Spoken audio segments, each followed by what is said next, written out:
Hi, this is Chuck. I get a question from Craig in Kentucky, and he asks, is it common to have non-compete agreements with technicians? Not really, Craig. So typically what we see on the non-competes is really at management level or higher up in the organization. Don't usually see that with the skilled technical workers out in the field. Mostly where we see them is in states where they're actually upheld, which is in a lot of the right to work states and places like that. There's very much a pro small business environment and stuff where they typically will take these contracts and they will enforce them. In a lot of other states, they're very pro-labor based on the individual and the state that they live in.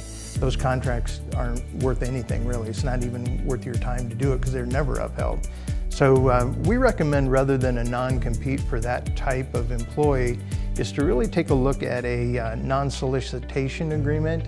So it's something that would say that the intellectual property that they had while working at your company, or the information they have about the customers and the customer file, the programming, things of that nature, is that they have to leave that behind. So what you're really trying to do in this case with that type of individual is make sure that they understand that when they come to work there, it's a work for hire situation where during the time of their employment, everything that they were doing was for the benefit of the company and the clients and everything, so that when they leave, that they know that all has to be returned to the company, including the customer lists and all that.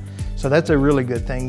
The other thing that I'm a big fan of is these training agreements, where if you pay to get someone certified or advanced training and stuff, is just have an agreement in place, and do this beforehand, mind you, at the time that they're employed, is to make sure that if you're paying for their training and then they leave right away afterwards, is that you have some protection there, that they'd have to pay you back for the time that was involved or your expenses involved.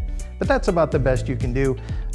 We have all of these there's several of these documents that you can look through on the Essentials library on our website. So take a look at those, and there's 3 or 4 of each kind that might work well for you in this case. So hope that answers your question.